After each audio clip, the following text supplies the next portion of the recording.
নমস্কার বন্ধুরা, Bhadreswar study centre চ্যানেলে তোমাদের স্বাগতম।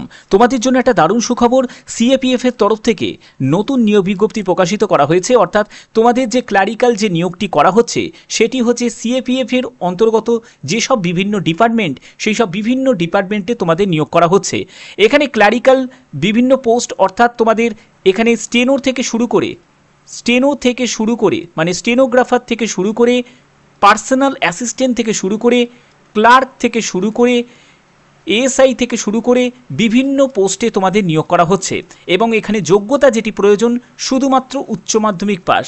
তুমি যদি উচ্চ মাধ্যমিক পাস করে থাকো তাহলেই কিন্তু তোমরা আবেদন করতে পারবে। ভিডিওটা কিন্তু প্রত্যেক প্রার্থীদের জন্যই কিন্তু খুবই গুরুত্বপূর্ণ হতে চলেছে।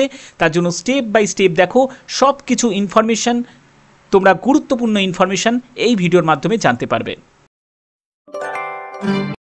তো মূল ভিডিওতে যাওয়ার আগে চাকরি রিলেটেড প্রতিদিনের আপডেট পাওয়ার জন্য, সেটি সরকারি হোক বা বেসরকারি হোক, বিভিন্ন চাকরির কমপ্লিট ইনফরমেশান পাওয়ার জন্য অবশ্যই ভদ্রেশ্বর স্টাডি সেন্টার চ্যানেলটাকে সাবস্ক্রাইব করে বেল আইকন অল করে রাখবে। তো চলো মূল ভিডিওতে চলে যাচ্ছি। আমি স্লাইডটা ওপেন করে নিয়েছি। সিএপিএফ রিক্রুটমেন্ট 2024, তোমাদের যে যে পোস্টে নিয়োগ করা হচ্ছে সেই পোস্টগুলো দেখো। প্রথমে তো যে পোস্টটা আছে সেটা হচ্ছে এসআই, ক্লার্ক, হেড কনস্টেবল এবং অ্যাসিস্ট্যান্ট, অর্থাৎ পার্সোনাল অ্যাসিস্ট্যান্ট। এখানে তোমাদের টোটাল ভ্যাকেন্সি হচ্ছে 1526টি মতো টোটাল ভ্যাকেন্সি। এখানে আবেদন করতে গেলে সম্পূর্ণ কিন্তু অনলাইন মোডে তোমাদের আবেদন করতে হবে। মেল ফিমেল বোথ ক্যান্ডিডেটই আবেদন করতে পারবে। আবেদন করার জন্য অবশ্যই তোমাদের অফিসিয়াল ওয়েবসাইটে ভিজিট করে আবেদন করতে হবে। তো চলো পরবর্তী স্লাইডে চলে যাচ্ছি। পরবর্তী হচ্ছে, তোমরা এখানে দেখতে পাচ্ছ যে হেড কনস্টেবল মিনিস্ট্রিয়াল, যারা মিনিস্ট্রিয়াল পোস্টের জন্য আবেদন করবে তাদের ক্ষেত্রে যোগ্যতা যেটি প্রয়োজন, উচ্চ মাধ্যমিক পাস যোগ্যতা প্রয়োজন এবং তাদের কিন্তু টাইপিং টেস্ট হবে। টাইপিংয়ের ক্ষেত্রে তোমাদের দুটো অপশান থাকছে, নয় তুমি ইংলিশে টাইপ করতে পারো, না হলে তুমি হিন্দিতে টাইপ করতে পারো। যেটাতে তোমার টাইপ করার ইচ্ছা তুমি সেটাতে তুমি টাইপ করতে পারো। এখানে ইংলিশে যদি তুমি টাইপ করো সেখানে 35টি শব্দ প্রতি মিনিটে তোমাকে টাইপ করতে হবে। আর যদি তুমি হিন্দিতে টাইপ করো তাহলে 30টি শব্দ প্রতি মিনিটে টাইপ করার দক্ষতা থাকতে হবে। যারা এএসআই অর্থাৎ স্টেনোগ্রাফার পোস্টের জন্য আবেদন করবে তাদের ক্ষেত্রে উচ্চ মাধ্যমিক পাস সঙ্গে তোমাদের স্টেনোগ্রাফি স্কিল থাকতে হবে।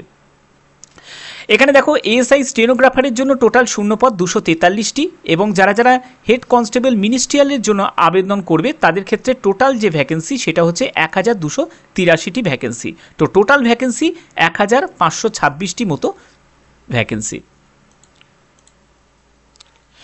এবার দেখো তোমাদের পোস্ট ওয়াইজ, দেখো এখানে যে পোস্টগুলো বলা হচ্ছে, যেমন হচ্ছে অ্যাসিস্ট্যান্ট সাব ইন্সপেক্টর স্টেনোগ্রাফার, নন কম্ব্যাটেন্ট স্টেনোগ্রাফার এবং ওয়ারেন্ট অফিসার যেটা পার্সোনাল অ্যাসিস্ট্যান্ট।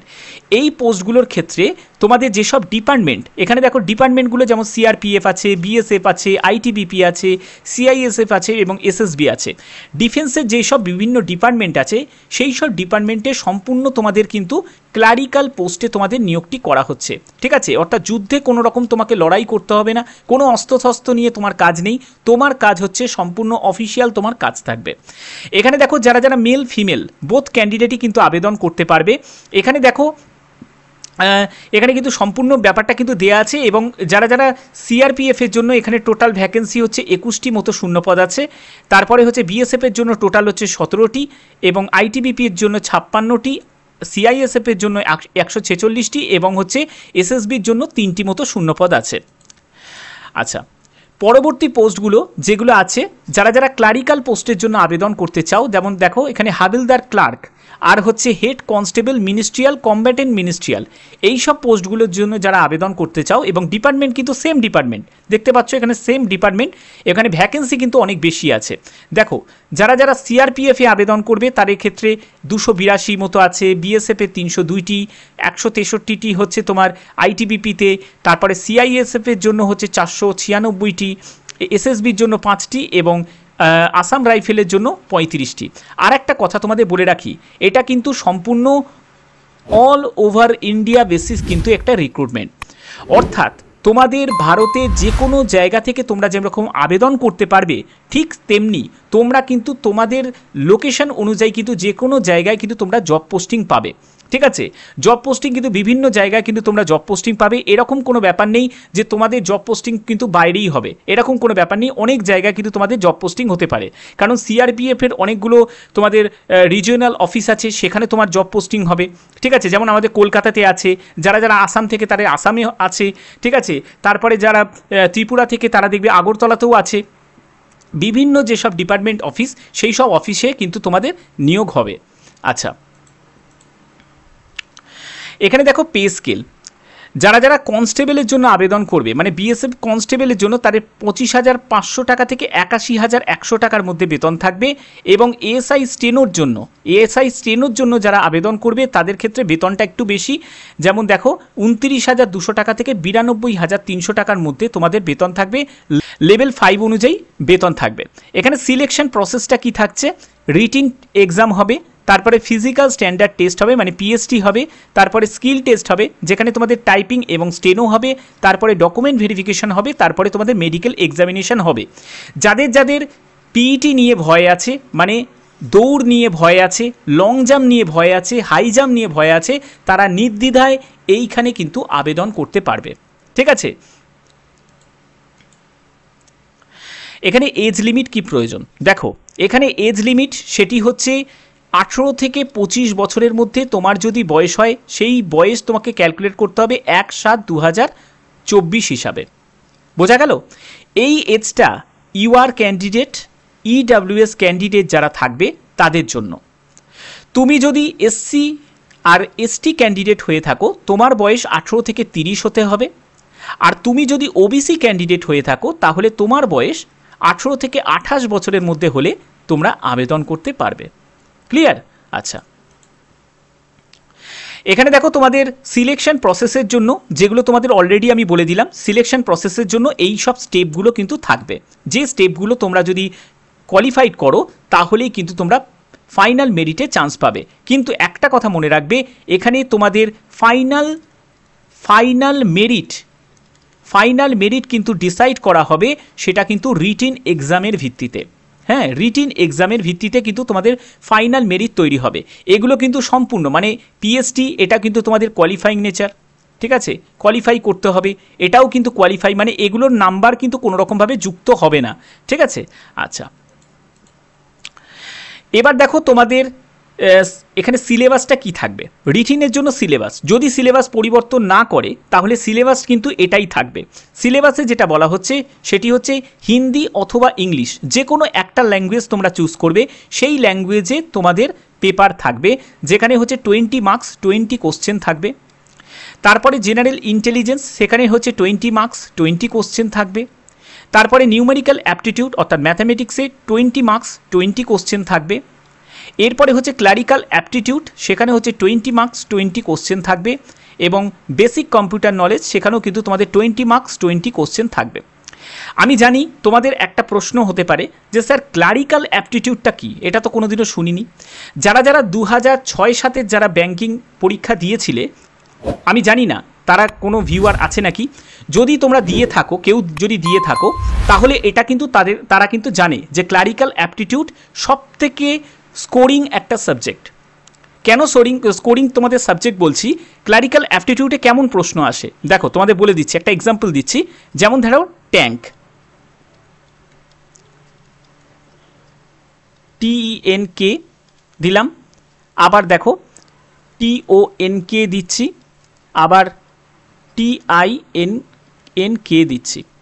এবার ট্যাঙ্কের আসল বানানটা কি, ঠিক আছে, আসল স্পেলিংটা কি, তোমরা অনেকেই এটা ধরতে পেরে গেছো। তো আসল স্পেলিং হচ্ছে এটা, প্রথমেরটা।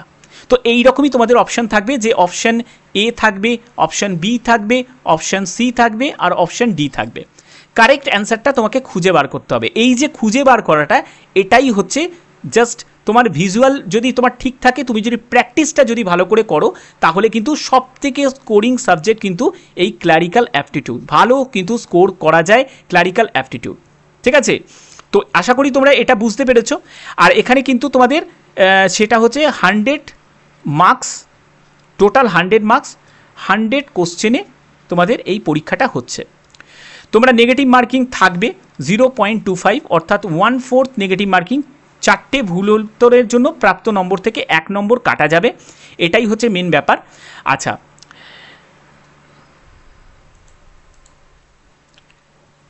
এখানে দেখো তোমাদের পিএসটি থাকবে, পিইটি থাকবে না, কিন্তু পিএসটি থাকবে, মানে ফিজিক্যাল স্ট্যান্ডার্ড টেস্ট বা যেটা ফিজিক্যাল মেজারমেন্ট টেস্ট যেটাই বলো না কেন, এটা থাকবে। এখানে দেখো ক্যাটেগরি ওয়াইজ ব্যাপার থাকবে, যেখানে বলছে all the candidates except schedule tribe, schedule ট্রাইবদের শুধু বাদ দিয়ে বাদবাকি যেসব কাস্ট আছে তাদের 165 সেন্টিমিটার মেল ক্যান্ডিডেট এবং 155 সেন্টিমিটার ফিমেল ক্যান্ডিডেটদের হাইট হতে হবে। এবার দেখো যারা যারা গারওয়ালিস, কুমায়ুন, ডোগরাস, মারাঠাস এইসব যারা ক্যান্ডিডেট আছো, এইসব হিলি এরিয়ার থেকে যারা ক্যান্ডিডেট আছো, তাদের ক্ষেত্রে হাইটে 162.5 সেন্টিমিটার আর ফিমেলদের 150 সেন্টিমিটার হাইট। এবার দেখো যারা যারা শিডিউল ট্রাইব ক্যান্ডিডেট, এখানে ছাড় শুধুমাত্র যারা এসটি তাদের আছে, ঠিক আছে? যারা এসটি ক্যান্ডিডেট তাদের 162.5 সেন্টিমিটার আর ফিমেল ক্যান্ডিডেটদের হচ্ছে 150 সেন্টিমিটার হাইট হতে হবে। ওকে, আচ্ছা, এর পরবর্তী যেটি আছে সেটি হচ্ছে তোমাদের চেস্ট। চেস্টের ক্ষেত্রে ফিমেলদের ছাড় আছে, শুধু মেল ক্যান্ডিডেট যারা জেনারেল, ওবিসি, এসসি এবং ইডাব্লিউএস ক্যান্ডিডেটদের ক্ষেত্রে দেখতে পাচ্ছ এখানে 77 সেন্টিমিটার বুকের ছাতি না ফুলিয়ে এবং বুকের ছাতি ফুলিয়ে 82 সেন্টিমিটার কিন্তু হতে হবে। যারা এসটি ক্যান্ডিডেট তাদের ক্ষেত্রেও কিন্তু ছাড় আছে চেস্টের ক্ষেত্রে, যেমন 76 সেন্টিমিটার, দেখো 76 সেন্টিমিটার হচ্ছে বুকের ছাতি না ফুলিয়ে এবং ফুলিয়ে 81 সেন্টিমিটার কিন্তু তোমাদের হতে হবে, ঠিক আছে? তো এই হচ্ছে সম্পূর্ণ বিস্তারিত তোমাদের ব্যাপারটা বলে দিলাম। এবার দেখো তোমরা কবে থেকে আবেদন করতে পারবে সেটাও কিন্তু অ্যানাউন্স করেছে, যেটা হচ্ছে অ্যাপ্লাই অনলাইন ডেট 9 জুন থেকে তোমরা আবেদন করতে পারবে, সম্পূর্ণ অনলাইন মোডেই তোমাদের আবেদন করতে হবে। এর জন্য অফিসিয়াল লিঙ্ক আমি ডেসক্রিপশানে দিয়ে দেবো।